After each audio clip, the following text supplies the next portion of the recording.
ما شاء الله لا حول ولا قوة إلا بالله العلي العظيم.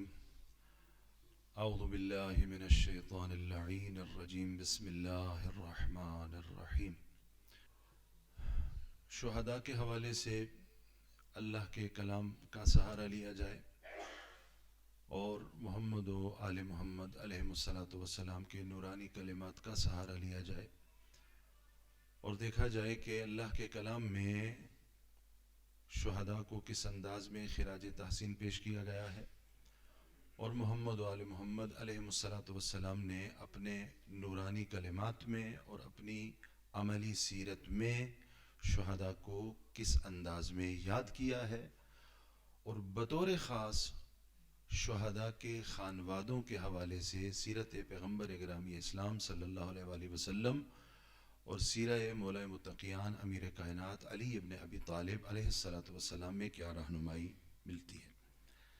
محفل چونکہ شہداء کے ساتھ منسوب ہے اور محفل میں تذکرہ شہداء کا ہے، عظیم سانحہ، بڑا سانحہ، اور یقیناً الفاظ کم ہیں اور الفاظ کے سہارے اس دکھ کا اظہار نہیں کیا جا سکتا جو دکھ پوری ملت کو اس وقت ان شہداء پر ہونے والے ظلم کے حوالے سے ہے۔ ابھی برادر گرامی ارشاد فرما رہے تھے کہ حوصلہ ملتا ہے ان شہداء کے وارثوں سے مل کر، ان شہداء کے ورثاء کو جب انسان ملتا ہے تو حوصلہ ملتا ہے۔ سوشل میڈیا پر بھی آپ دیکھ رہے ہیں، دو بچے جو ہاسپٹل میں ہیں، علماء کرام تشریف فرما ہوئے ہیں اور ان سے مل کے آئے ہیں۔ ایک بچہ قلب عباس اور دوسرا امید، یہ دونوں ہاسپٹل میں ہیں۔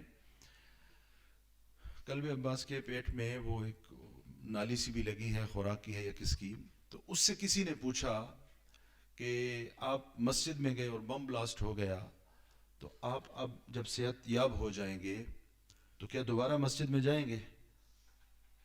تو اس نے کہا نہ فقط یہ کہ مسجد میں جاؤں گا، اس وقت تک جاتا رہوں گا کہ جب اللہ مجھے بھی شہادت عطا فرما دے۔ یہ اس بچے کے الفاظ ہیں جو ابھی ہاسپٹل کے بیڈ پہ ہے اور ڈاکٹر اس کو ٹریٹمنٹ دے رہے ہیں۔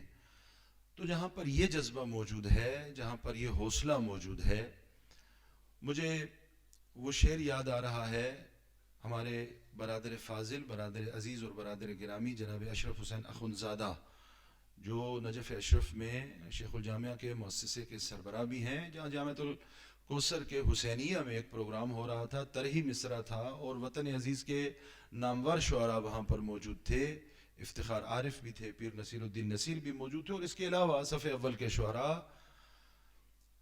ابھی آگئے برادر گرامی آگئے انور ارشاد فرما رہے تھے کہ وہ مار کے پریشان ہیں، ہم مر کے خوشحال ہیں۔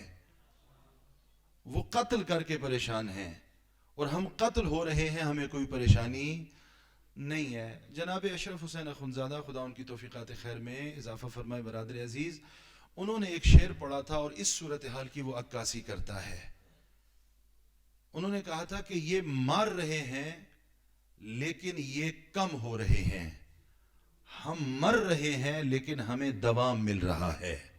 وجہ کیا ہے؟ یزیدیت لب نہر فرات سوکھ گئی، یزیدیت لب نہر فرات سوکھ گئی، جو کٹ کے پھیل گیا وہ شجر حسین کا ہے۔ بظاہر ہم کٹ رہے ہیں، بظاہر ہم کم ہو رہے ہیں، حقیقت میں ہم کم نہیں ہو رہے، ہم اپنے مقصد سے مضبوط تعلق کے حامل ہو رہے ہیں۔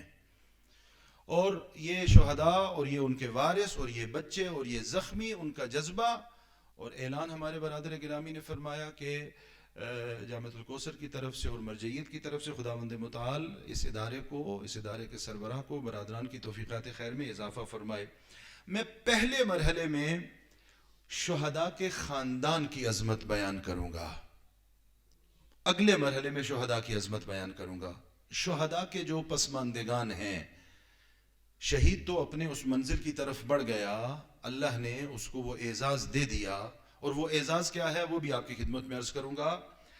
حدیث قدسی ہے اور مستدرک الوسائل میں جلد نمبر 11 میں یہ روایت برادران عزیز ملاحظہ فرما سکتے ہیں. ایک لمبی روایت ہے کہ جس میں غازی کے، مجاہد کے، شہید کے جہاد پر نکلنے کے مرحلے سے لے کر اس کے اپنی سواری سے زخمی ہو کر نیچے آنے تک کے مرحلے میں فضائل کو ذکر کیا گیا ہے. میں ایک جملہ آپ کی خدمت میں عرض کروں گا کہ شہید کے بارے میں اور شہید کے خاندان کے بارے میں حدیث قدسی کے الفاظ ہیں وَيَقُولُ اللَّهُ عَزَّ وَجَلَّ. اللہ رب العزت ارشاد فرما رہا ہے انا خلیفتہ فی اہلہ. یہ جو شہید چلا جاتا ہے، اس دنیا سے رخصت ہو جاتا ہے، ظاہری طور پر اس کا خاندان تنہا رہ جاتا ہے، قسم پرسی کے عالم میں ہوتا ہے، بظاہر اس کا کوئی پرسان حال نہیں ہوتا. فرمایا انا خلیفتہ فی اہلہ، شہید کے خاندان میں اس کے چلے جانے کے بعد اس کا خلیفہ اور مددگار کوئی اور ہو نہ ہو، میں اللہ اس کے خاندان میں اس کا خلیفہ ہوتا ہوں.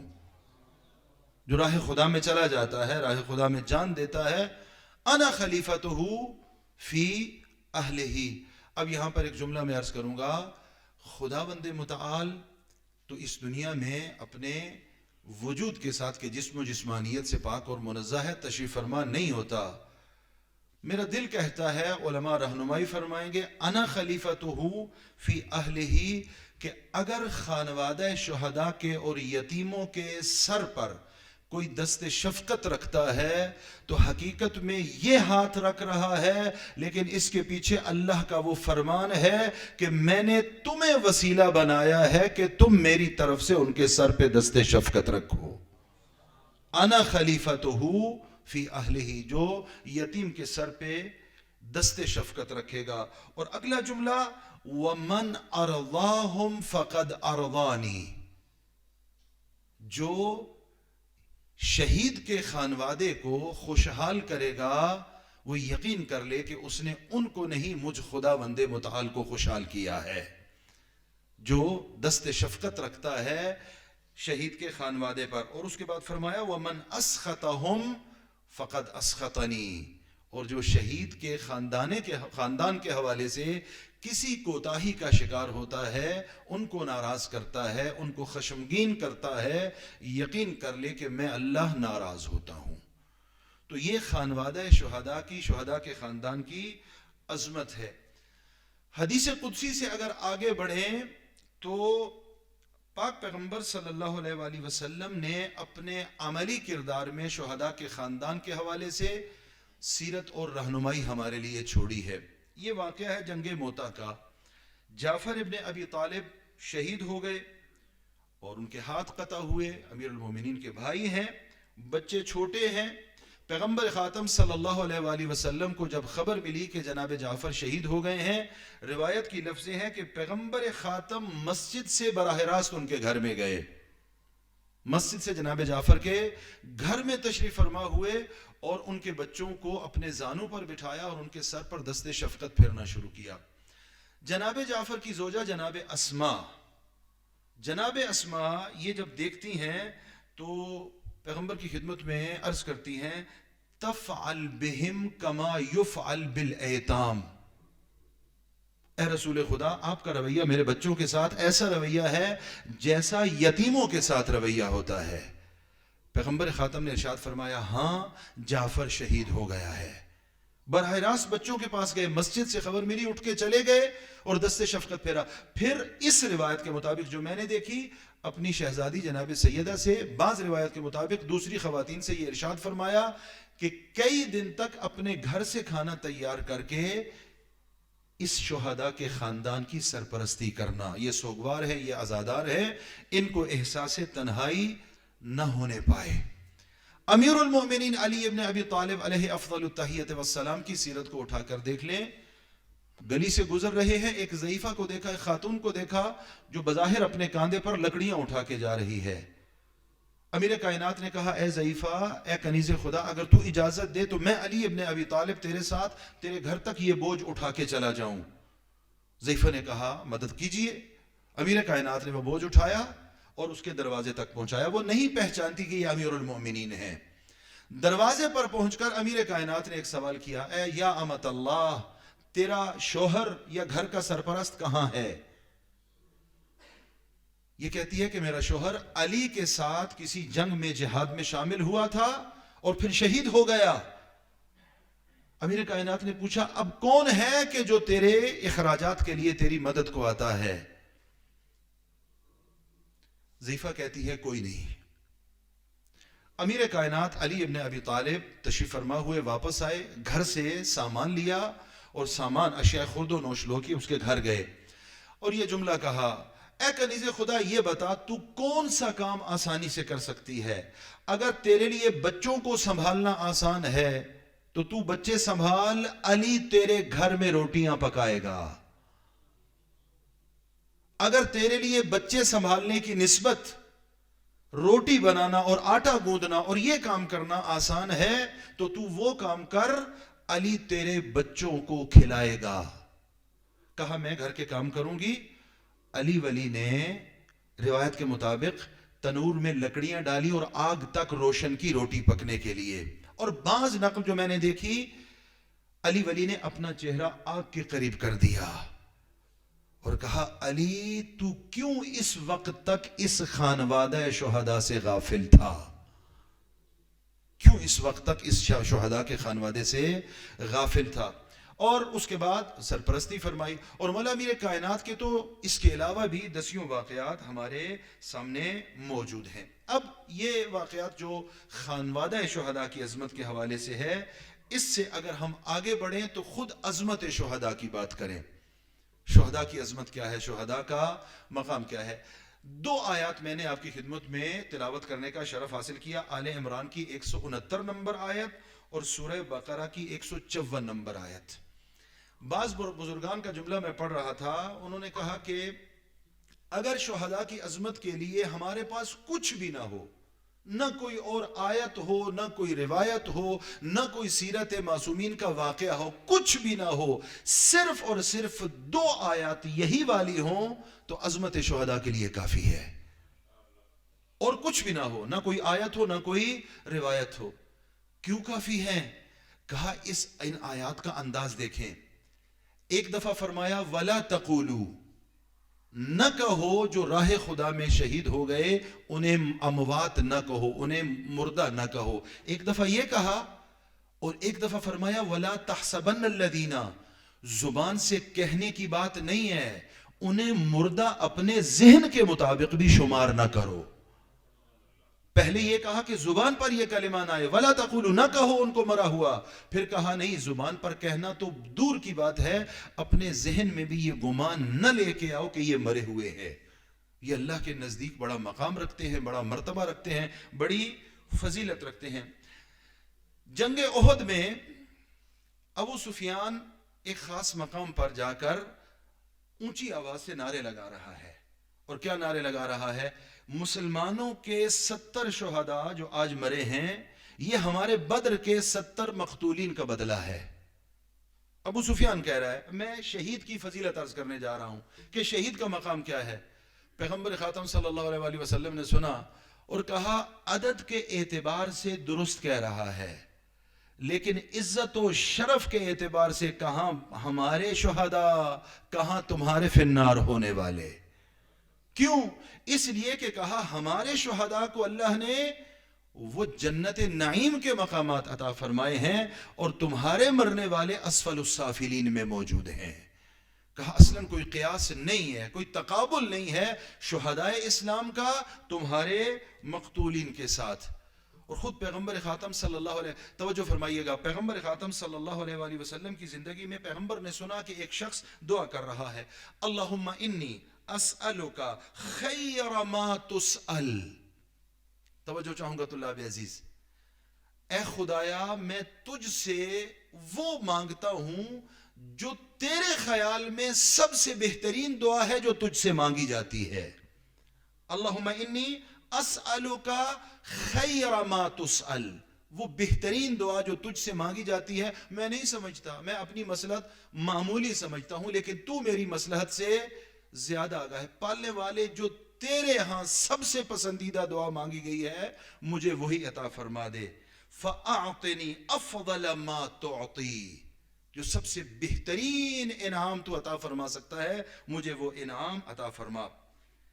فقال صلی اللہ علیہ وآلہ وسلم، پیغمبر نے یہ جملے سن کر یہ ارشاد فرمایا، ان استجیب لک احریق دمک فی سبیل اللہ، اگر تیری یہ دعا قبول ہو جائے کہ اللہ تجھے وہ عطا ہے جو سب سے بڑی عطا ہے، تو جانتا ہے کیا ہوگا، اللہ تجھے راہ خدا میں شہادت عطا فرمائے گا۔ اللہ کے ہاں شہادت سے بڑا مرتبہ کوئی نہیں ہے۔ اگر تیری دعا مستجاب ہو جائے تو اللہ تجھے منزل شہادت پر فائز کر دے گا۔ پیغمبر خاتم کی بارگاہ سے آگے بڑھیں، آتے ہیں مولا امیر کائنات علی ابن ابی طالب علیہ افضل التحیۃ والسلام کی بارگاہ میں۔ یہ نہج البلاغہ کا خطبہ ہے، ظاہراً صبحی سالے کی جو نہج البلاغہ 156 نمبر، اگر میں اشتباہ نہیں کر رہا 156 نمبر، البتہ دائیں بائیں ہو سکتا ہے، یہ نہج البلاغہ میں موجود ہے۔ مولا امیر کائنات یہ ارشاد فرماتے ہیں کہ طولانی خطبہ ہے، اس میں مولا امیر کائنات ارشاد فرماتے ہیں کہ یا رسول اللہ، آپ نے مجھے جنگ احد میں شہادت کی بشارت دی تھی، آپ نے فرمایا تھا کہ میں شہید ہو جاؤں گا، یا رسول اللہ وہ شہادت مجھے کب عطا ہوگی؟ پیغمبر خاتم نے ارشاد فرمایا، یا علی دیر ہو سکتی ہے لیکن تیرا مقدر شہادت ہے۔ کیا ارشاد فرمایا؟ فرمایا کہ شہادت تیرا مقدر ہے۔ یہ کہنے کے بعد فرمایا ابشر فإن الشہادت من ورائک، فقال لی ان ذالک لکذالک فکیف صبرک اذن۔ توجہ چاہوں گا، علی تجھے شہادت تو ملے گی، یہ بتا جب تجھے شہادت ملے گی، ضرب لگے گی، اس وقت تیرا صبر کیسا ہوگا؟ شہادت کو سمجھنے کے لیے علی ولی کا یہ جملہ کافی ہے۔ فَقُلْتُ یا رسول اللہ لَيْسَ هَذَا مِن مَوَاطِنِ الصَّبْرِ، اے رسول خدا جب آپ مجھے شہادت کی بشارت دے رہے ہیں تو یہ صبر کا مقام نہیں ہے، صبر تو تکلیف پر ہوتا ہے، صبر تو اذیت و آزار پر ہوتا ہے، دکھ پہنچتا ہے تو انسان کیا کرتا ہے؟ صبر کرتا ہے۔ وَلَكِن مِن مَوَاطِنِ الْبُشْرَى وَالشُّكْرِ، اے رسول خدا آپ مجھے بشارت دے رہے ہیں جب مجھے شہادت ملے گی، ضرب لگے گی، تو میں اس موقع پر شکر خدا بجا لاؤں گا۔ اور علی ولی نے شکر خدا بجا لاتے ہوئے کہا فزت ورب الکعبہ، خدا کی قسم علی اپنی زندگی کے مقصد میں کامیاب ہو گیا۔ اور 7 انعامات اللہ نے شہید کے لیے رکھے ہیں۔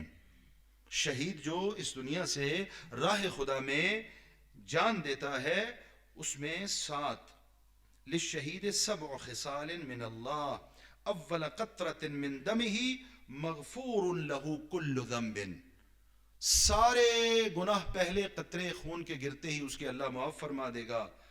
یقع رأسہ فی حجر زوجتیہ من الحور العین، وہ اس کو اللہ حور العین کی صورت میں زوجہ عطا کرے گا۔ والثالثہ یکسا من کسوت الجنہ، اسے جنت کا لباس پہنایا جائے گا۔ اور والرابعہ، اس کو فرشتے آ کر ایک ایسی خوشبو کی نعمت عطا کریں گے اور انتظار کریں گے کہ وہ کس کے ہاتھ سے یہ خوشبو لیتا ہے۔ اور والخامسہ ان یرا منزلہ، وہ اپنی منزل اور مقام کو دیکھے گا۔ والسادسہ یقال لروحہ، اس کی روح کو کہا جائے گا کہ جنت میں جہاں جانا چاہے چلی جا۔ والسابعۃ ان ينظر الى وجه اللہ وانها لراحۃ لكل نبی وشہید، 7واں یہ ہے کہ وہ دیکھے گا۔ اب یہ ہم سمجھنے سے قاصر ہے، خدا جسم نہیں رکھتا، اس سے کیا مراد ہے؟ وہ وجہ خدا کی زیارت کرے گا۔ اور آخری جملہ یہ ارشاد فرمایا کہ یہ وہ اعزاز ہے یا انبیاء کے حصے میں آتا ہے یا شہداء کے حصے میں آتا ہے، انبیاء اور شہداء کے علاوہ کسی کے حصے میں نہیں آتا۔ اور آخری روایت آپ کی خدمت میں عرض کر دوں کہ قیامت کے دن اللہ رب العزت شہید کو شفاعت کا حق عطا فرمائے گا۔ اللہ کی طرف سے اس پر جو خاص انعام ہوگا وہ یہ ہے کہ اسے شفاعت کا حق دیا جائے گا۔ خداوند متعال سے دعا کرتے ہیں کہ یہ ہمارے جو پشاور کے مومنین شہید ہوئے ہیں انہیں شہدائے اسلام اور شہدائے کربلا کے ساتھ معشور فرمائے، ان کے پسماندگان کو صبر جمیل عطا فرمائے۔ پروردگار عالم کی خدمت میں دعا کرتے ہیں کہ ہم سب کو ذکر و فکر آل محمد کو سمجھنے اور اپنانے کی توفیق عطا فرمائے۔ والسلام علیکم ورحمۃ اللہ وبرکاتہ۔